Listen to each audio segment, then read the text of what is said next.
wangu mzee. Usifanane na chura aliyopo kisimani. Akiwa ndani ya kisima anaamini maisha yote yapo kama vile alivyo kisimani. Siku akitoka nje akiliona jua anashangaa, kumbe huku ndo duniani kulivyo. Akiona mwezi, akikutana na upepo pia anashangaa. Wengi wamesema maneno fulani kuhusu polisi. Mimi leo naamini polisi ni watoto wetu. Polisi ni vijana wetu. Wana wa Kyela, kabla mjawalaumu polisi, lazima tujiulize tumefikaje hapa. Ndio.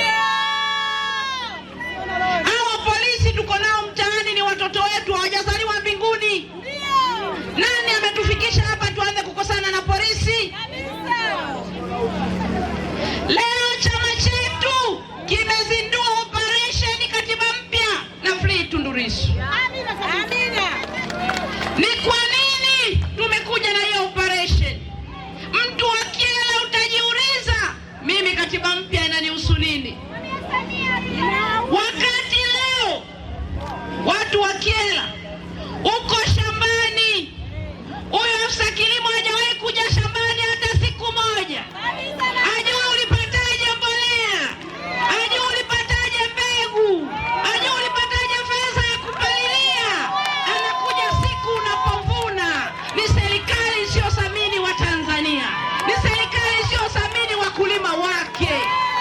Nyinyi ndugu zangu, leo kama kweli hawa wanaojiita madiwani wanajua yale ambayo wanakyela mnapitia, hawakupashwa kwenda kupokea posho. Walitakiwa mwambie mkurugenzi, wewe uliletwa, sisi tulichaguliwa, hatutakubali mateso ya watu wetu. Ila kwa sababu wanajua hawakuchaguliwa, walipita madirishani, walipita milango ya nyuma, ndio maana hawajui maumivu yenu. Wanaenda kupokea posho na maisha yanaendelea. Leo wanakyela tunahitaji katiba mpya ili tupate wawakilishi wanaojua, ili uitwe mheshimiwa mbunge, ili uitwe mheshimiwa diwani. Wapo waliokupa heshima hiyo, wakijua hivyo watawaheshimu wananchi. Tunahitaji kurudisha thamani ya mpiga kura, tunahitaji kurudisha thamani ya mwananchi wetu. Mimi niliyesimama hapa 2020 ndio mbunge pekee wa Chadema niliyetangazwa nchi nzima. Sio kwa sababu nilikuwa nafaa sana. Mimi namwamini Mungu, nasema ni kwa neema. Sio kwamba wakushinda wagombea wa Chadema. Na kama mmenielewa sentensi yangu, ninasema mimi ndio niliyetangazwa, sio niliyeshinda. Walioshinda ni wengi wa Chadema, hawakutangazwa. Ni kwa sababu nchi hii leo ili utangazwe ni mpaka Mfalme Juha akubali kwamba huyu atangazwa. Tumetoka kwenye mamlaka za wananchi kwamba wakisema wanamtaka Juma, wanataka awe nani? Ndio maana leo wakati mnalalamika kwamba gunia la mpunga 2000, tena wanakuja kujipanga, wanasubiri upige ule mpunga, hawaji hata kusaidia. Hawajui umefikaje hapo, hawajui umekodi shamba kwa shilingi ngapi. Ni kwa sababu leo wanataka kujiona madiwani na wabunge ni miungu watu, badala ya wao kuheshimu waliofanya waitwe madiwani na wabunge. Katiba mpya ni lazima wanakyela, ili mwakilishi wenu kama ni diwani ajue anapokwenda halmashauri anakwenda na hoja za wananchi wake walizomwagiza. Mbunge anapoenda bungeni aende na hoja za wananchi. Leo kumekuwa dharau za ajabu. Wale ambao hatukuwachagua, wale wanahitaji kupigwa nyundo namna gani? Hivi wewe mwanakyela, kwenye bajeti kubwa ya ujenzi ambao barabara mnajua miundombinu kwenu, serikali hii leo siku ya bajeti muhimu ambayo wewe itakufanya usafirishe mazao yako mwenyewe, wanamleta mcheza mpira kwenye bajeti kama ile. Ni kwa sababu wanajua Watanzania leo hamna thamani yoyote juu ya wapiga kura. Lakini hao wanaojiita wabunge wanajua mwezi kuwafanya chochote. Tunahitaji katiba mpya itakayorudisha heshima kwa wananchi juu ya wale wanaowachagua. Chadema imekuwa ni chuo cha uongozi. Wakati tunachaguliwa sisi, tuliamua kuwafundisha Watanzania na CCM wasioelewa kwamba kuna utofauti mkubwa kati ya utawala na mwakilishi. Mtawala ni yule anayekuja na amri za kipuzi kama hizo, kwamba mwananchi wa Kyela atalipa 2,000. Hajatuambia yeye amewajibika vipi kumfanya mtu apate hizo gunia za mpunga. Mwakilishi lazima aseme, huyu mwananchi wangu anaenda kukamuliwa 2,000. Hii serikali unaenda kuchukua 2,000 ili msaidia nini kufanya avune mpunga huu? Ili wajibika nini kwa huyu mwananchi wangu? Leo tunazungumza hapa, kama kweli tungekuwa na bunge, tungekuwa na serikali, walipashwa mpaka leo watuambie bei ya mpunga soko ambalo limeandaliwa ni shilingi ngapi. Wako kimya, wanasubiri kwenda kumkamua ng'ombe maziwa wasiyemlisha. Peoples, kile mnanielewa? Hivi hawa CCM wanahitaji mjeledi? Hawa CCM wanahitaji nyundo? Nyundo mnazo kwenye mikono yenu. Na nyinyi hamuhitaji malaika Gabrieli. Leo hata malaika Gabrieli angeshuka akaingia CCM anageuka kuwa shetani. Kwa sababu hao watu hawana huruma. Hebu niambieni nyinyi watu wa Kyela, hivi hawa madiwani na mbunge wenu walihitaji mimi nikasije niwaambie hii habari mnakamua wakulima? Huyu mbunge wenu, madiwani wenu wanapata wapi nguvu ya kupokea posho wakati wakulima wao leo wamegeuka kuwa waganga wa kienyeji, wanapiga ramli sijui ni sababu gani litakuwa na bei mwaka huu? Hiyo nguvu wanaipata wapi? Leo mkulima wa Tanzania tumemtoa kuwa mfanya biashara na tajiri ajaye, tunataka kumgeuza kuwa mganga wa kienyeji wa kupiga ramli, kwamba mwaka huu inawezekana mpunga kidogo unaweza ukanilipa. Akiona hajapata asema hebu mwakani nijaribu angalau kahawa. Yaani tumewageuza wananchi wetu, wakulima wetu kuwa waganga wa kienyeji kupiga ramli. Kuna watu wanajiita serikali. Kwani Chadema tukisema serikali haipo nyinyi mnakataa? Tukisema kuna bunge nyinyi mnakataa? Wakati leo bei ya mafuta inapanda, tulitegemea bunge lisimamishe shughuli zote za bunge, wajadili namna gani watamsaidia Mtanzania kwa kushusha bei ya mafuta. Lakini wapo tu wanakula posho tu. Leo ukikaa utasema na mwakilishi wangu bungeni, najua maana uwakilishi. Walipotekwa vijana wa kwanza kabla ya hicho kilichoitwa uchaguzi ambacho sisi hatujajikubali mpaka kesho, nilisimama bungeni nikiwa mwenyewe. Aliyekuwa mezani alikuwa Tulia Ackson Mwansasu. Nikaomba bunge lisitishe shughuli zote kama bunge la wananchi, tujadili kwa nini watu wetu wanatekwa na usalama wao. Peoples, mimi nataka niwaambie nyinyi watu wa Kyela, leo mkiendelea kuwazoesha wawakilishi ambao hawawezi kusema shida zenu, kesho watakuja kutawala na wake zenu nyumbani. Lazima turudishe nguvu ya mpiga kura na mwananchi wa Tanzania na mamlaka yake juu ya mtu anaitwa mwakilishi. Ndio maana leo wako kule miezi mitatu, hakuna mtu anazungumza hizo habari za watu wa Kyela. Ilitakiwa madiwani huku wanakiwasha na mbunge anawasha. Serikali ijue wananchi wamechukia. Hivi serikali inajua kama mbunge wenu yupo kwa niaba yenu pale?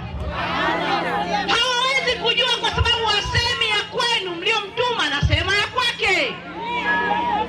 Chadema tumeendelea kutoa elimu kwamba mwakilishi makini anawasikiliza na wawakilisha. Leo mbunge kupashwa kwenda kwenye bunge la bajeti, alipashwa aitishe mkutano kama huu, awaulize wana Kyela, ninakwenda kwenye mkutano wa bajeti unaoenda kuamua maisha yenu ya mwaka mzima kuanzia tarehe 1 mwezi wa 7. Na nyinyi mwambie aseme mnahitaji nini nikaseme. Nyinyi mweleze mazao yetu. Mkisha mweleza haitakiwa anzie kuwasha moto hapa, kwa sababu na yeye ni diwani. Aungane na madiwani wake kuhakikisha wananchi wake wanapata haki, kwa sababu anajua hana wananchi, kwa sababu anajua hakuchaguliwa, alipita mlango wa huko sijui wapi. Ndio maana anafanya haya yanayofanyika. Na wakati nasema haya, kuna wamama wanasema, mbona wanawake wa Chadema sasa wamuungi mkono Samia? Kwani sisi tuna shida na jinsia ya Samia? Kwani sisi tuna shida na yeye Samia? Naomba mnisikilize watu wa Kyela. Haya tunayozungumza leo, hii habari ya katiba mpya, utaratibu uliotolewa na chama chetu wa no reform no election, ulitokana na yale aliyoyaanzisha mwenyewe. Samia alisema nimekuja na 4R. Katika 4R ilikuwa reforms. Chadema tukasema tunakuunga mkono kwa sababu Watanzania wanataka wawakilishi wao watakaopata baraka zao. Tukasema no reform no election, kwa sababu naye alikuwa anahitaji reform. Chadema tukasema sisi tunahitaji nini? Reform. Reform ya kwanza ni katiba yenyewe ambayo leo mkuu wa wilaya ana mamlaka kuliko mliyemchagua. Mkuu wa wilaya mlimchagua nyinyi? Kwa nini analeta amri hapa wakati ya kuchaguliwa? Si ampe amri aliyemteua? Kwa sababu katiba imekuwa hivyo. Na leo mbunge hana nguvu kwa mkuu wa wilaya, wakati mbunge ndo amechaguliwa na wananchi. Sasa kama yeye alianzisha, sisi tunasema mwanamke aliyeaminiwa akifanya vizuri anafungua mlango wa wanawake wengine kuaminika. Wala hiyo hatuhitaji bunduki. Alipofanya vizuri, alipoanza na habari za maridhiano na mambo mengine, tulisema inawezekana sasa mwanamke amekuja kukomboa taifa letu. Kama ambavyo tulimsifia alipoanza, ile misingi yake ni genge gani la wahuni limemzunguka likamfanya asitimize na kusimamia aliyokuwa ameanza nayo. Sisi wanawake tunaompenda tunasema yaliyotokea tarehe 29 Oktoba, hata kama si yeye kwa mikono yake, katiba ilimtambua kipindi hicho kama amiri jeshi mkuu. Amiri jeshi mkuu, yanayotokea wakati wako anayeanza kunyoshewa vidole ni wewe mwenyewe. Kwa hiyo yeye anatakiwa ruhusu uwajibikaji katika mambo yaliyotokea. Sisi hatuna ugomvi naye, tutamuunga mkono. Na tutasema wanawake tumesimamia, na tunataka wanaume mtuamini zaidi. Mimi Aida, ukiniambia nitakwambia upendo haulazimishwi. Upendo unakuja kutokana na matendo yako. Kyela peoples. Inakuwaje mwananchi wa chini kabisa ambaye hana posho na mshahara, ameamua maisha yake aende kwenye kilimo, leo ukamtoza 2,000 shambani, alafu wewe ambaye unapata posho na mshahara unataka nikija nikushangilie? Haiwezekani. Nyinyi watu wa Kyela, naomba tuelewane. Leo tutazungumza, tutaondoka, mabadiliko yanaanza na nyinyi wenyewe wana Kyela. Si kwamba leo nilikuja kuwatetea polisi. Niliwaambia tujiulize tumefikaje hapa? Mbona polisi leo watuui? Nani aliwaambia siku ile watuue? Waliondolewa mshahara. Huyo ndo tunayemtaka aliyesema polisi waue siku ile ni nani? Mtu pekee wa kumwambia ni yule aliyekuwa na mamlaka wakati huo. Na yeye kujisafisha. Hatutamsema kwa upendo kwa sababu ni mwanamke. Na sisi Chadema hatuna hiyo ajenda. Tutakupongeza kwa kufanya vizuri bila kuangalia jinsia yako, dini yako na chama chako, ni mradi ulilofanya na maslahi kwa Watanzania. Na haya mambo tutayazungumza bila kupepesa macho. Leo tunataka kwenye haya yaliyotokea Kyela, kuna wamama leo hata kama wamekufa kiroho, wameathirika kisaikolojia. Rais aliyekuwepo kipindi hicho, wakati yale yanatokea, tunahitaji aseme neno. Mwanamke ni mshauri mzuri. Mwanamke tunajua kama yeye ni sehemu ya uwajibikaji, asimame, ajitofautishe kwenye jambo hili, atengeneze uwajibikaji na haki itendeke, na wanakiela watampongeza.